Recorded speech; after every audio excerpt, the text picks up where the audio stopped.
Good morning, students. Welcome to our next class. We were seeing chapter 2, sexual reproduction in angiosperms. We have already seen the structure of the ovule as well as we have seen the process of fertilization. So, after the process of fertilization, we have seen a special feature in the fertilization of double fertilization and triple fusion. Now, in double fertilization, one fertilization results in the formation of a zygote and the second fertilization results in the formation of endosperm. Now, the fertilized ovule will increase in size. The ovule which is there, it develops into the seed. Now, the integuments of the ovule. Now you know the each and every structure of the ovule. Now when we see the parts of the ovule, okay, let's compare it to what happens after fertilization to each and every part of the ovary and the ovule. Okay, so now post fertilization, here I have shown in the comparative account, the ovary has an ovarian wall or an ovary wall, and the ovary wall will transform into a pericarp. Now after fertilization, the ovary completely changes into the fruit. The fruit that we eat is nothing but it is the ovary part of the plant, of the flower more specifically I would say.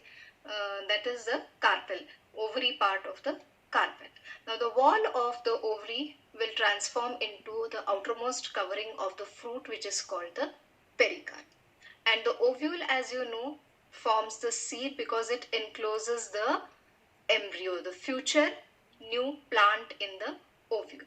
So once fertilization is over, now these are the structures which are formed post fertilization. Pre-fertilization structures, post-fertilization structures. Now, the pre-fertilization structures, the ovule is transformed into the seed. The funicle becomes the stalk of the seed, which was previously the stalk of the ovule. The hilum remains as it is. The nucellus becomes the perisperm, or again the peripheral nutritive tissue. Micropyle remains as it is. It remains as an opening of the seed. Now when you soak seeds, right, if you see after they are soaked and they swell up, you can see a small minute hole at the tip. So that hole at the tip is the micropyle. The outer integument and the inner integument, they completely change into the seed coat. Outer part of the seed coat is called testa and the inner part of the seed coat is called tegmen.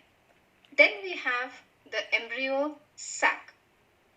The embryo sac has all these cells that we have previously seen in the structure of the mature ovule. The synergids, they get degenerated as I told you because the function was only to provide nourishment to the developing egg cell. As soon as the egg cell is fertilized by the male gamete, resulting in the formation of the zygote, the synergids are degenerated. Their job is done. The egg cell, yes, transforms into the zygote and the zygote further develops into an embryo. The antipodal cells are degenerated and the secondary nucleus, yes, did you hear this term? No, we called it polar nuclei. Yes, I told you the polar nuclei are also called as secondary nucleus, which is transformed into an endosperm. Okay, so do you understand this? We have seen fertilization. After fertilization, fertilization occurs in the ovary, and after that the changes are seen as the ovary transforms into a fruit. We are going to see the structure of the fruit later in detail. Now what happens is, in nature unusual things usually happen. So even in plant kingdom also certain unusual things happen which are little away from the normal. So far we have seen that the formation of the female gamete, okay, is for fusion with the male gamete and give rise to a embryo or a zygote. Now, in certain cases, the female gamete, that is the egg cell, directly develops into a new individual without undergoing fertilization. The egg cell will carry over a different type of division and give rise to an embryo but without fusion with the male gamete. This kind of development is called as parthenogenesis. Parthenogenesis is of two types. One, it is classified on the basis of mode of reproduction, and two, it is based on the cytological characteristics. Okay, I will come to this. Now, mode of reproduction is further of two types: accidental parthenogenesis. Okay, now see, the name itself indicates accidental, means something happens all of a sudden unknowingly. So here in accidental parthenogenesis, the plant normally reproduces by sexual methods. That means what? By fusion of male and female gamete. Okay, but occasionally, sometimes the unfertilized egg will start developing into an embryo. That means what? It undergoes mitosis and starts dividing into an embryo. Second type is normal parthenogenesis. In normal parthenogenesis, it is of two types: obligatory or facultative. Obligatory means compulsive. When the embryo develops always from an unfertilized egg. Obligatory normal parthenogenesis, compulsory parthenogenesis will occur. That means compulsorily the embryo will develop from unfertilized eggs.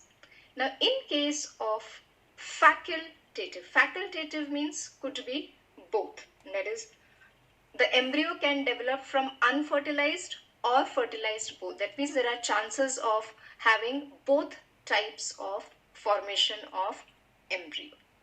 Then we come to the parthenogenesis based on cytological characteristics. Now, cytology means something related to the cell structure. Okay, so here we are going to see this is also parthenogenesis. I again say parthenogenesis is the female gamete will not fuse with the male gamete and it will all by itself develop into an embryo. See, that is the power of evolution, where reproduction always takes a very high level of reproduction, high level of evolution.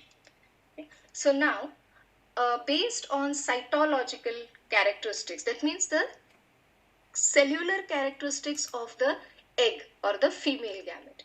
Okay, one is called as generative parthenogenesis, or it is also called as haploid parthenogenesis, and second type is somatic parthenogenesis. Now, in generative or haploid parthenogenesis, the embryo develops from unfertilized haploid egg, whereas in somatic parthenogenesis, the embryo develops from a diploid cell without fertilization.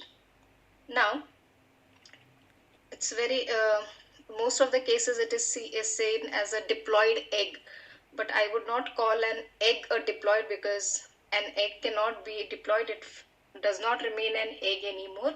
So it is because of during meiosis, the egg is not completely divided. Okay, it is an incomplete meiosis which results in a structure called as a diploid egg. Now, parthenogenesis is very important because it provides homozygous haploids. Now, just skip this term homozygous. We will come to it when we are going to do genetics. Okay, and haploids, of course, these are cells or individuals, complete plants which are haploid in nature. So that means what? They have only a single set of chromosomes, and this has a very high level of practical application in genetics and plant breeding.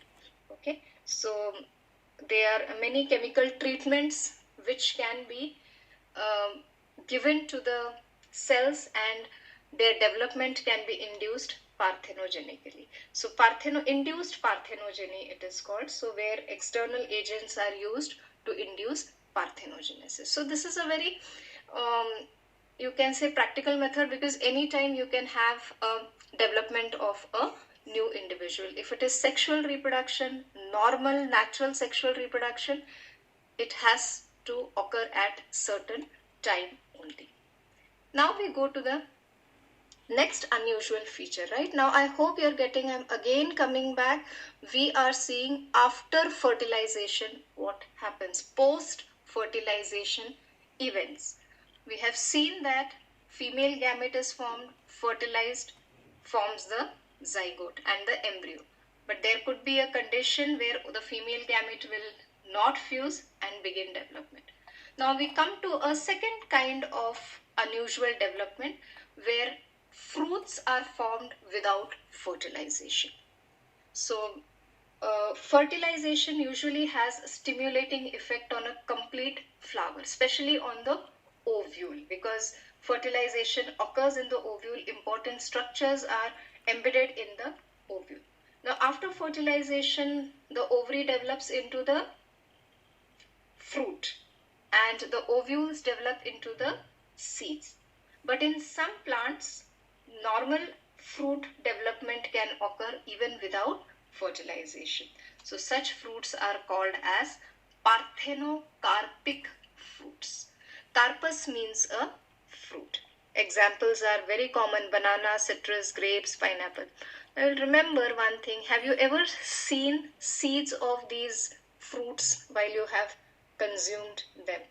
Okay, but today what we are getting are all parthenocarpic fruits. Okay, so parthenocarpic fruits will be formed when pollination does not occur, or there is some problem with the zygote, it cannot develop further. It has very great importance in horticulture. Horticulture is a branch of biology which deals with fruit cultivation. Okay, so such fruits, since they do not have seeds, so the edible part or the fleshy part of the fruit is more. Then we come to another condition which is called as polyembryony. Now after fertilization, what happens to the ovules? We have seen the ovules will transform into seeds. Now normally and in nature, okay, so every seed will always have single embryo, ideally, because only a single embryo develops in each seed. Okay, but sometimes more than one embryo is present in a seed, and this condition is called as polyembryony.